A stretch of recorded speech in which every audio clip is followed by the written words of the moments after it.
Captain Velnara felt her crystalline skin crack with stress as another system failed aboard the tender bloom.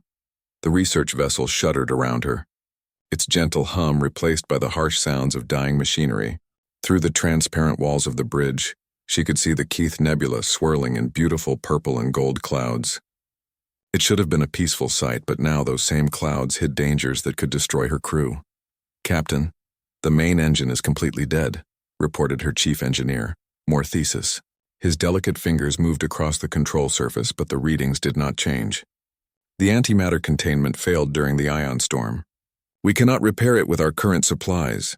Velnara closed her large, gentle eyes. Her species, the Zephyrians, were known throughout the galaxy for their scientific achievements and peaceful nature. They built their ships for comfort and research, not for survival in hostile space. The tender bloom was a perfect example. Its walls were made of living crystal that could repair small damage, and its systems were designed to be quiet and efficient. But none of that helped them now. "How long do we have?" she asked. "Life support will last maybe 10 days, Morthesis replied. "But that is if we reduce power to almost nothing. No heat, no lights, minimum air recycling. 10 days. Velnara looked around at her crew of 12. They were all scientists, researchers who had dedicated their lives to understanding the universe. None of them were fighters or survivors. They came from Zephyros Prime, a world of gentle rains and soft gravity, where the most dangerous creature was about as threatening as a flower. "Send out a distress signal," she ordered. "Use the Galactic Cooperation frequency. Mark it as urgent scientific rescue." Her communications officer, young Cassandri, began working at her station.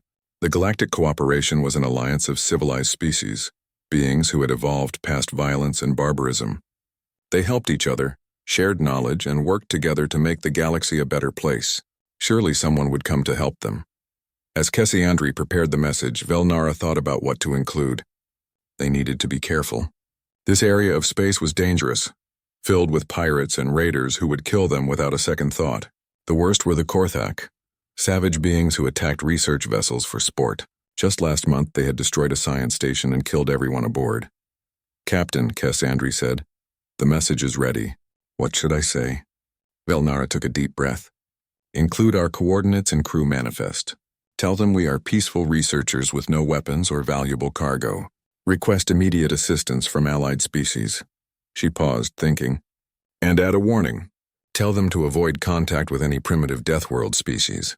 The last thing we need is to be rescued by savages who might be worse than the pirates."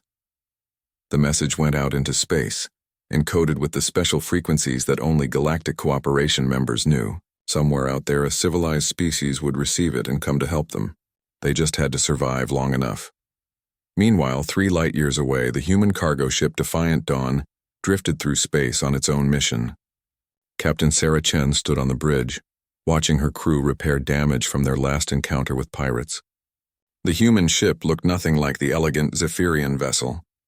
Where the tender bloom was all curves and crystal, the Defiant Dawn was angular metal and armor plating. It had been built to carry cargo through dangerous space, and it showed. "How are the repairs coming, Rodriguez?" Chen asked her communications officer.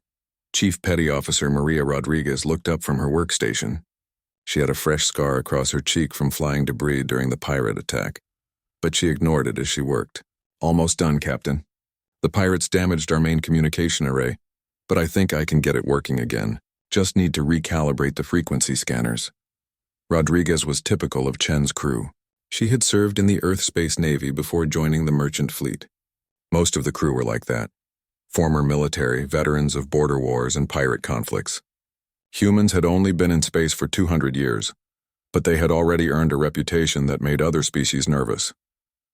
"There we go," Rodriguez said as her equipment came online. Full communications restored. "I'm just going to run a quick scan to make sure everything is working properly." As Rodriguez ran her tests, something unexpected happened. Her equipment picked up a signal, weak and distant but clearly a distress call. She frowned and adjusted her controls, trying to get a clearer reading.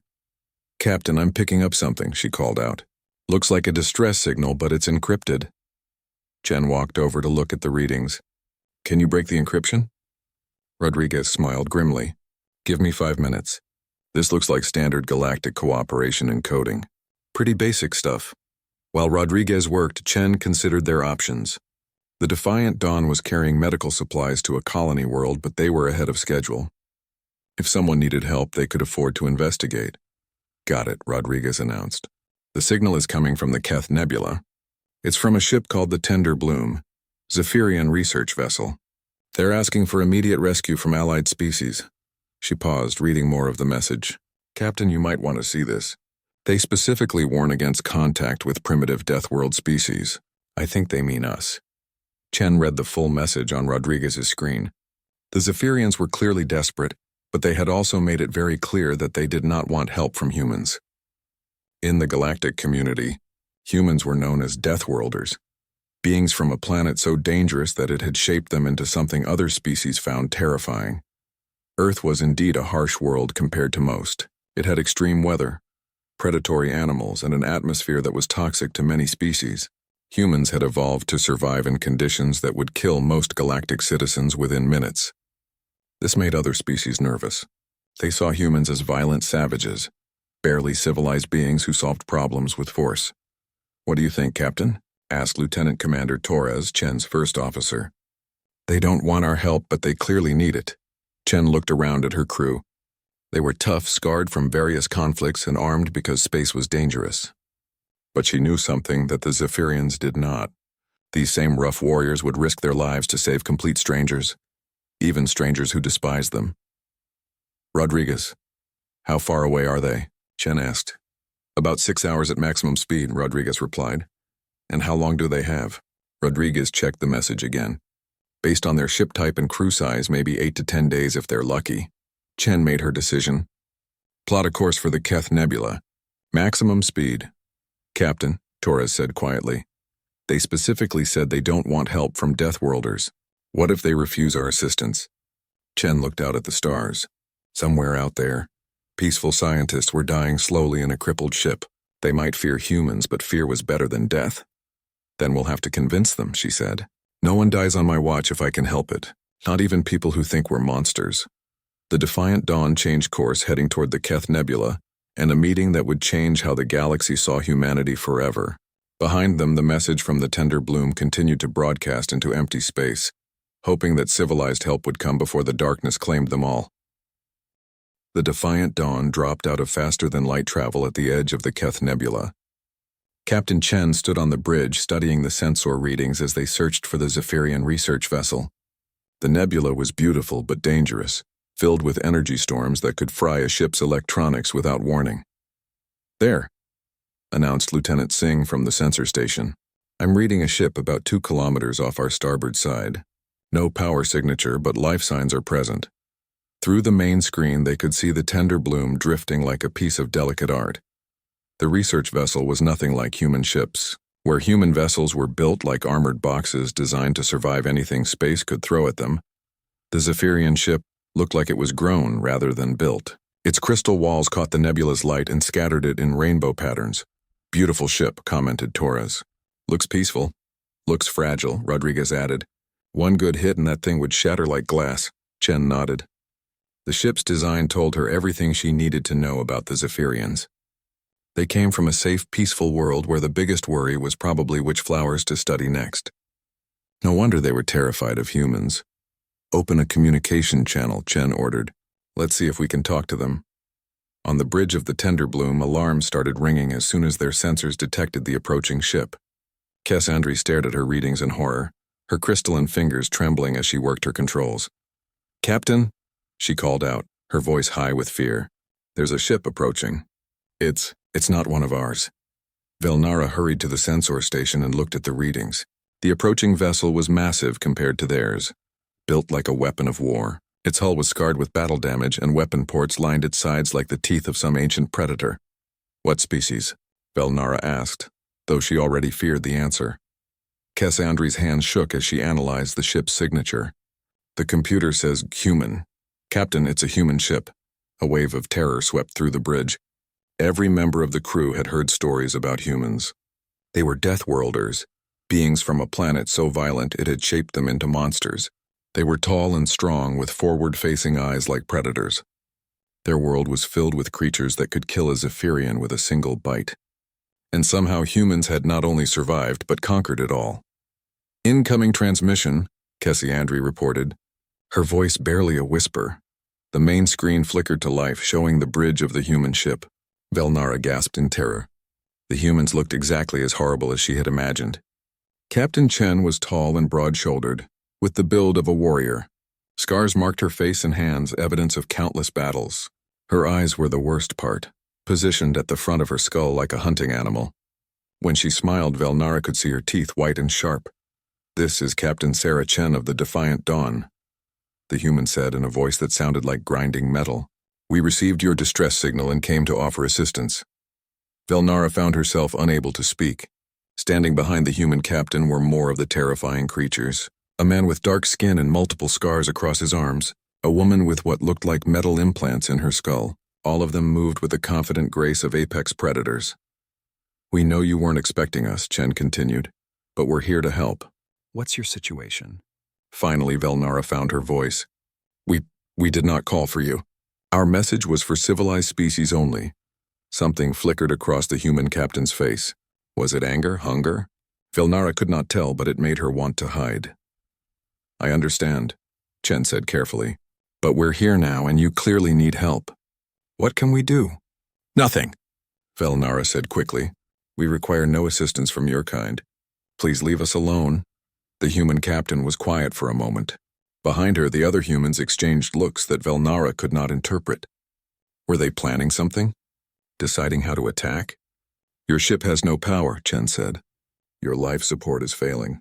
If you stay here, you'll die." "That is our choice to make," Velnara replied. She cut the communication and turned to her crew. "Lock down all systems. Do not respond to any further communications from them." But the humans did not leave. Instead, their ship moved closer, taking position near the tender bloom. On the human bridge, Chen's crew was having their own discussion. "They're more afraid of us than they are of dying," Torres observed.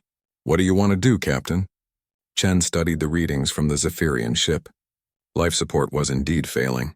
The research vessel had maybe 6 days left, probably less. The crew inside were scientists, not survivors. They would die slowly and quietly rather than accept help from humans. "Keep monitoring their ship," Chen ordered. "If their situation gets worse, we might have to help them whether they want it or not." Chief Engineer Martinez spoke up. "Captain, I could probably repair their engines if they'd let me aboard. It looks like a simple antimatter containment failure. We have the parts they need." "They won't let you aboard," Rodriguez said. "Did you see how they looked at us?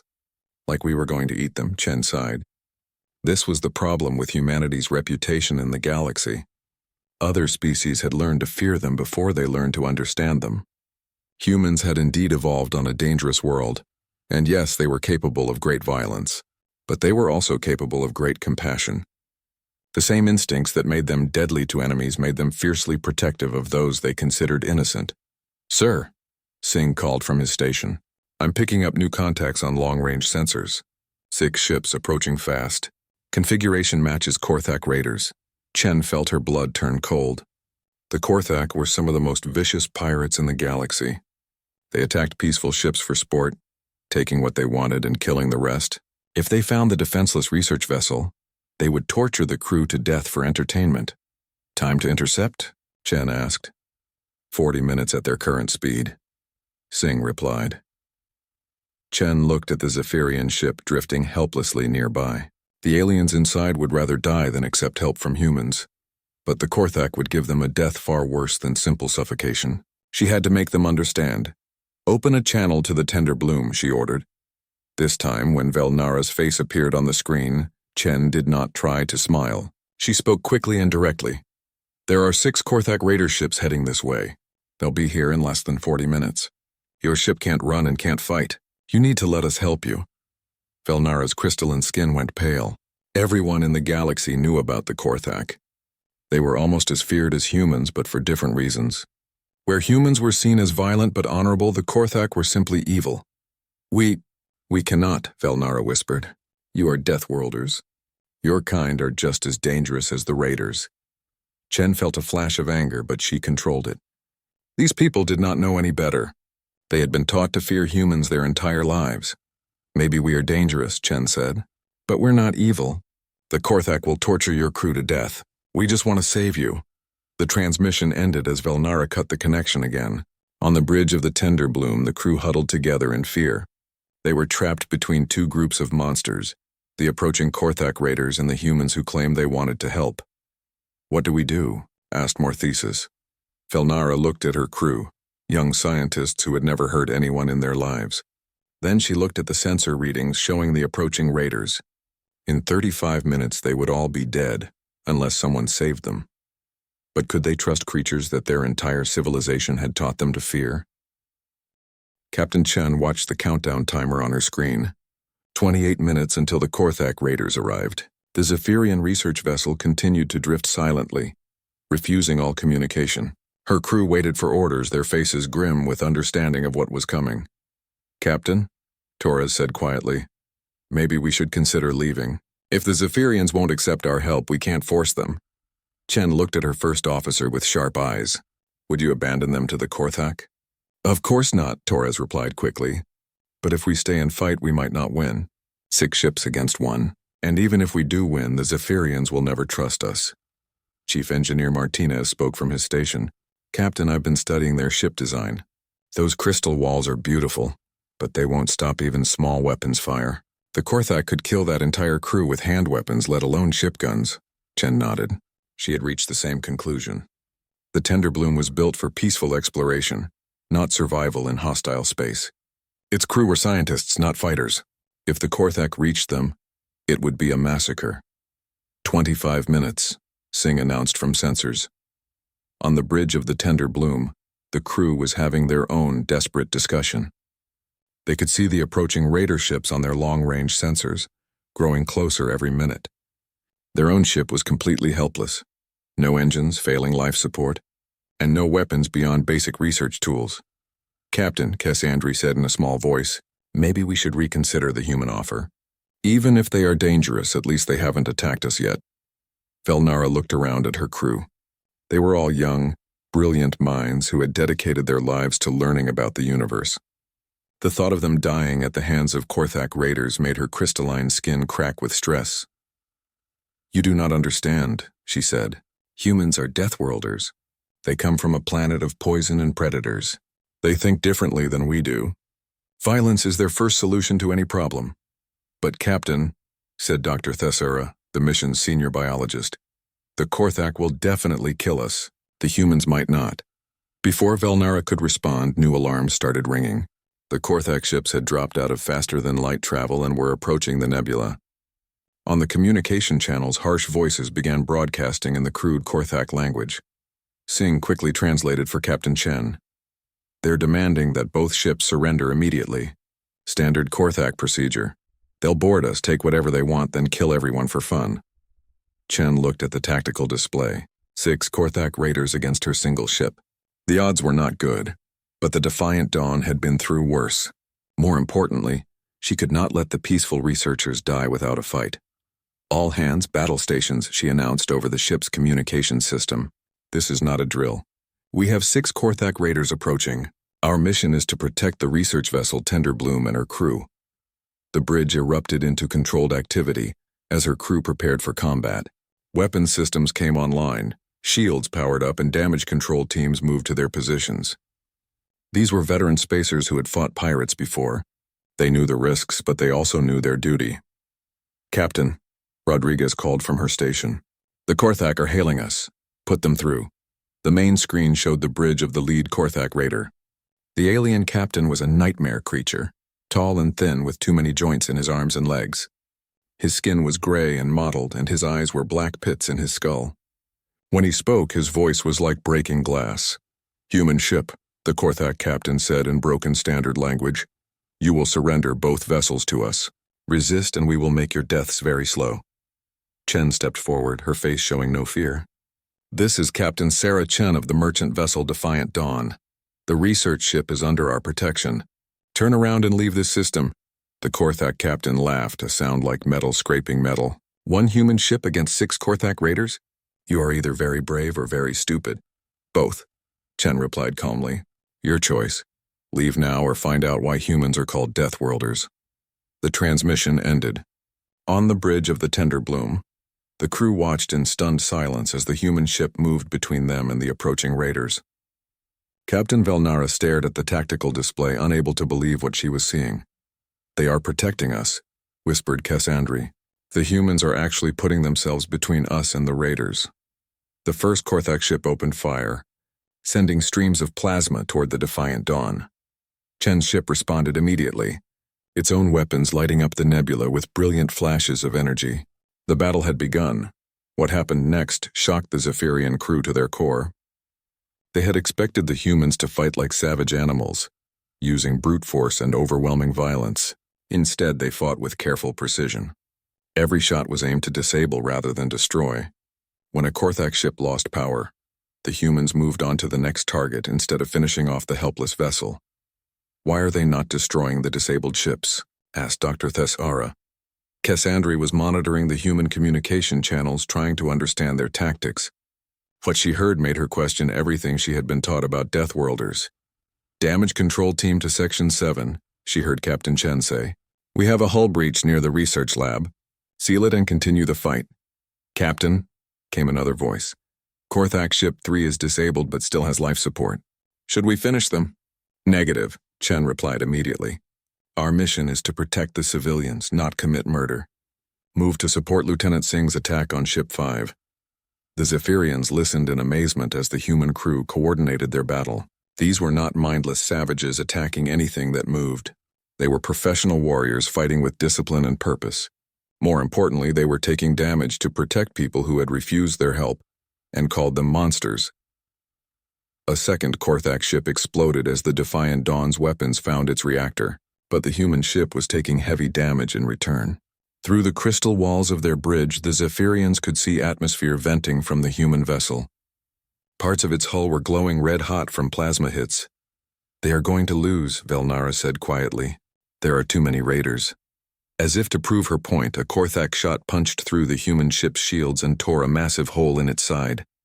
The Defiant Dawn shuddered and began to list to one side. Emergency lights flickered on its bridge. "Hull breach in the cargo bay," someone reported. "We're losing atmosphere fast." Captain Chen wiped blood from a cut on her forehead and kept giving orders. "Seal sections 12 through 15. Martinez, how are the engines?" "Running on backup power only," the engineer replied. "I can give you maybe 10 more minutes of full power before we start losing systems."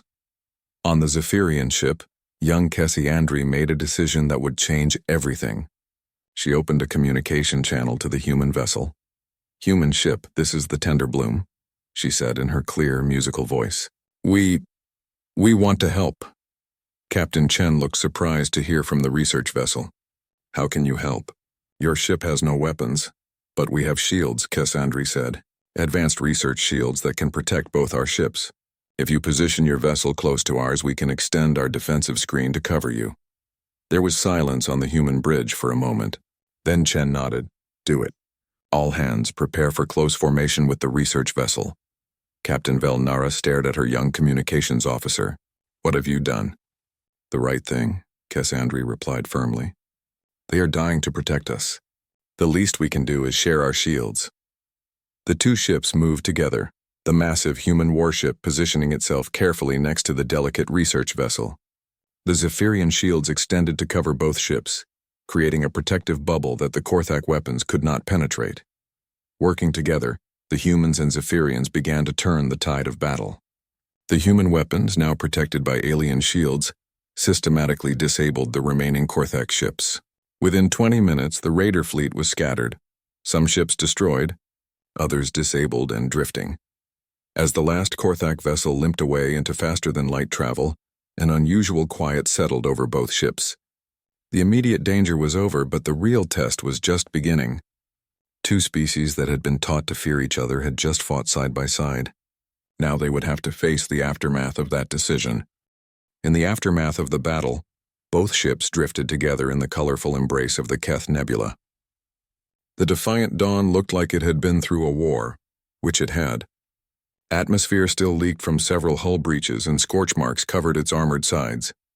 Emergency lights flickered across its bridge where Captain Chen's crew worked to assess the damage. "Casualty report," Chen called out, wiping blood from a cut above her eye. 7 injured. None critical, reported Dr. Kim, the ship's medical officer. Rodriguez has a concussion, and Martinez has some burns from the engine room explosion, but everyone will recover. Chen nodded, relieved. They had been lucky. 6 against 1 should have meant death for her entire crew. The fact that they were all still alive was a miracle made possible by the Zephyrian shields that had protected them during the final phase of the battle. On the bridge of the Tender Bloom, a very different scene was playing out. Captain Velnara sat in stunned silence, staring at the human ship through the crystal walls of her bridge. Around her, the crew worked quietly, monitoring both vessels and trying to understand what had just happened. "Captain," said Dr. Thessara quietly, "I have been analyzing the battle recordings. The humans, they were not what we expected." Velnara looked at her senior biologist. "What do you mean?" "They had multiple opportunities to destroy disabled Korthak vessels," Thessara explained. "Standard military doctrine would call for eliminating all threats. But they chose not to. They only used enough force to stop the attacks." Young Cassandri looked up from her communication station where she had been monitoring human transmissions during the battle. Her large eyes were wide with something like wonder. "Captain, you need to hear this," she said. "I recorded their internal communications during the fight. They were not fighting like the savages we were taught about." She played back a series of recordings from the human ship. The bridge crew listened as Captain Chen's voice came through clearly, giving orders during the height of battle. "Sing, watch your targeting. Make sure you don't hit the research ship with any stray shots. Martinez, I need more power to the forward shields. The Zephyrians are depending on us. Rodriguez, send a message to the Tender Bloom. Ask if they have any injured who need medical attention." The Zephyrian crew exchanged shocked looks. These were not the words of bloodthirsty warriors. These were the words of people who cared more about protecting others than winning a fight. But the most shocking recording came from near the end of the battle. One of the damaged Korthak ships had lost control and was spinning toward the Tender Bloom. The collision would have destroyed the research vessel instantly. "This is Singh," they heard a human voice say. "I'm taking Shuttle 2 on an intercept course. I can ram the Korthak ship and push it away from the research vessel." "Singh, that's a suicide run," came Captain Chen's voice. "I know, Captain, but those scientists don't deserve to die because of our fight. Launching now." The recording captured the sound of the shuttle launching, then the impact as Lieutenant Singh crashed his small craft into the much larger Korthak vessel. At the last second, they heard the sound of an escape pod ejecting. "Sing to Defiant Dawn. Objective accomplished. The raider ship is clear of the research vessel. I'm in an escape pod, but my life support is damaged. We're coming to get you." Chen's voice responded immediately. "Hold tight." Cassandri turned off the recording and looked around at her crew. He was willing to die to save us. A complete stranger was willing to sacrifice himself for people who had called him a monster. Captain Velnara felt something crack inside her chest. And it was not just her crystalline skin responding to stress. Everything she had been taught about humans was wrong. These were not savage Deathworlders who solved every problem with violence. They were protectors who risked everything to defend the innocent. "Captain," Morthesis called from his engineering station, "the humans are sending over repair teams. They want to help fix our engines." Through the main viewer, they could see human crew members in environmental suits preparing to cross to the Tender Bloom. The suits were necessary because humans breathed oxygen at a much higher concentration than Zephyrians could tolerate. To the research crew, human breath was actually poisonous. "Should we let them aboard?" Morthesis asked. Velnara watched the humans preparing their equipment. They moved with practiced efficiency, but she could see something else in their movements now. It was care. They were being extra careful not to damage the delicate crystal structure of her ship. "Yes," she said quietly. "Let them help." The next few hours were a revelation for both crews. The humans worked tirelessly to repair the Zephyrian ship, asking for nothing in return. Chief Engineer Martinez spent 3 hours in an environmental suit, crawling through the crystal tunnels of the Tender Bloom's engine section to replace the damaged antimatter containment unit. "Your ship is beautiful," Martinez told Morthesis over the communication link. "I have never seen engineering this elegant. The way the crystal channels conduct energy is like art." Dr. Kim worked with Dr. Thessara to treat the injured from both crews. Despite the language barriers and biological differences, The two medical officers found common ground in their desire to heal. Human medicine is very different from ours, Thassara observed as she watched Kim work. You treat injuries that would kill most species. Your people are very difficult to stop. Kim smiled as she bandaged a crew member's arm. We come from a tough world. But that just means we know how to help others survive tough situations. Perhaps the most important conversation happened between the two captains. Chen came aboard the Tender Bloom personally to check on the repairs, wearing a full environmental suit to protect the Zephyrians from her toxic breath. She moved carefully through the crystal corridors, obviously uncomfortable but determined to show respect for the alien ship. Captain Chen, Velnara said when they met in the research vessel's main laboratory, I owe you an apology and an explanation. Chen's voice came through her suit's communication system, slightly distorted but still clear. You don't owe me anything. You were protecting your crew the best way you knew how. But I was wrong, Velnara insisted. We have been taught to fear your species since we were children.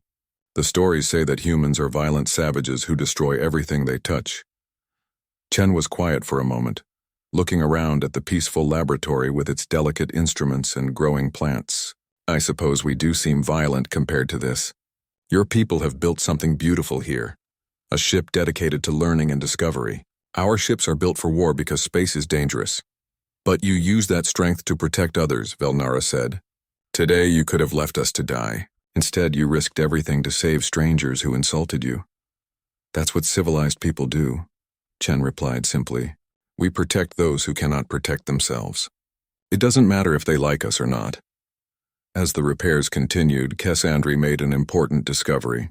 She had been analyzing the battle recordings and found something that changed her understanding of the fight completely. Captain, she called to Velnara excitedly. Look at this. I have been studying the human weapon patterns during the battle. She brought up a tactical display showing the positions of all ships during the fight. Red lines showed where the Korthak had fired, and blue lines showed the human responses. See how the humans positioned themselves? Cassandra pointed to the display. They never fired a shot that could have accidentally hit us, even when it would have given them a better angle on the raiders. They were fighting with one hand tied behind their backs to keep us safe. Velnara studied the display and realized her young officer was right. The humans had deliberately limited their own tactical options to protect the research vessel. They had made the battle harder for themselves to keep the Zephyrians safe. There is more, Cassandra continued. When Lieutenant Singh rammed that Korthak ship, he could have chosen a collision course that would have destroyed it completely. Instead, he hit it just hard enough to push it away from us. Even in a suicide attack, he was trying to minimize casualties. By the time the repairs were finished, both crews had learned something important about each other. The Zephyrians discovered that humans were not the monsters they had been taught to fear. They were complex beings capable of great violence, yes, but they used that capacity to protect the innocent rather than to dominate them. The humans, for their part, learned that not all aliens saw them as savage killers. Some, like Cassandra and her crewmates, were willing to look past the reputation and see the reality. As the Tender Bloom's engines came back online and life support returned to normal, Captain Velnara faced a choice that would change everything. She could return to her people and say nothing about what had happened. Or she could tell the truth about what she had learned in the Keth Nebula. 3 months after the incident in the Keith Nebula, Captain Sarah Chen sat in her quarters aboard the Defiant Dawn, reading reports from their latest cargo run. The ship had been fully repaired, and her crew was back to their normal routine of hauling supplies through dangerous space. But something had changed since their encounter with the Zephyrians. Word had spread through the galactic community about what happened. At first, Chen had worried that the story would be twisted, that humans would be blamed for the violence even though they had been protecting innocent civilians. Instead, something unexpected occurred. A soft chime indicated an incoming message. Chen opened the communication and was surprised to see the face of Captain Velnara on her screen. The Zephyrian captain looked different, more confident, more determined than the frightened researcher Chen remembered. Captain Chen, Velnara said in her musical voice, I hope this message finds you well. I am contacting you with a proposal that I think will interest you. Chen leaned forward in her chair. After the rescue, the two ships had parted ways with mutual respect but no real expectation of meeting again. Humans and Zephyrians moved in very different circles in the galaxy. I have spent the last 3 months writing reports and giving presentations about our encounter, Velnara continued. The response has been complicated. Many in our government still fear humans, but others are beginning to ask important questions. The message continued with Velnara explaining what had happened after the Tender Bloom returned to Zephyrian space. At first, the authorities had been horrified to learn that their research vessel had accepted help from Deathworlders. There had been investigations, medical examinations to make sure the crew had not been contaminated or somehow influenced by human contact. But Cassandri had been busy during those 3 months. The young communications officer had compiled all the recordings from their encounter, the battle communications, the rescue efforts, the careful repair work. Most importantly, she had documented Lieutenant Singh's sacrifice, his willingness to die protecting people who had called him a monster. The recordings have been shown to the Galactic Cooperation Council, Velnara's message continued. The reaction has been significant. For the first time, many species are questioning whether their fears about humans are based on reality or prejudice. Chen smiled at that. It was a start, at least. Humans had been trying to prove themselves to the galactic community for 2 centuries, ever since they had first reached the stars. Most species still saw them as dangerous primitives, barely civilized warriors who solved every problem with violence. The message took an interesting turn as Velnara got to her main point. Captain Chen, I am contacting you because the Zephyrian Science Directorate has approved a new research mission. We want to explore the outer spiral, a region of space that is considered too dangerous for normal research vessels. Chen raised an eyebrow. The outer spiral was notorious throughout the galaxy as a place where ships disappeared and rescue missions failed. It was filled with radiation storms, gravitational anomalies, and hostile alien life forms. No sane person would take a research vessel into that nightmare. The Science Directorate has realized that we need protection for this mission, Velnara continued. Not just any protection. We need guardians who can survive in hostile environments and fight when necessary, but who will also respect our scientific mission and protect civilian lives above all else. The message paused, and Velnara looked directly into the camera with her large, gentle eyes. Captain Chen, we want to hire humans as our protection force. Specifically, we want to hire you and your crew. Chen sat back in her chair, stunned. A formal request for human assistance from a galactic cooperation species. It had never happened before in the history of human space travel. The mission will last approximately 1 year, Velnara's message continued. We will provide full payment, supplies, and scientific data sharing. In return, you will escort our research vessels and protect them from whatever dangers we encounter. Are you interested? The message ended, leaving Chen staring at the blank screen. After a moment, she activated the ship's communication system, all senior staff to the conference room. Emergency meeting. 20 minutes later, Chen's core crew was assembled around the table in the Defiant Dawn's small conference room. Torres Rodriguez Martinez Singh, recovered from his injuries, and Dr. Kim all listened as Chen explained the Zephyrian proposal.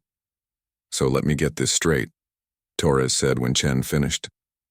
They want us to escort a research mission into the most dangerous part of the galaxy. For a year. With scientists who 3 months ago thought we were monsters. That's about the size of it, Chen confirmed. Chief Rodriguez leaned back in her chair, a thoughtful expression on her scarred face. Captain, this could change everything for humanity. If we do this job right, it proves that humans can be trusted with peaceful missions. Not just fighting pirates or running cargo, but actually protecting scientific research. Dr. Kim nodded agreement. It would be nice to use our medical skills for research instead of just patching up combat wounds. Singh, who still walked with a slight limp from his escape pod crash, spoke up quietly. Captain, those Zephyrians saved our lives too.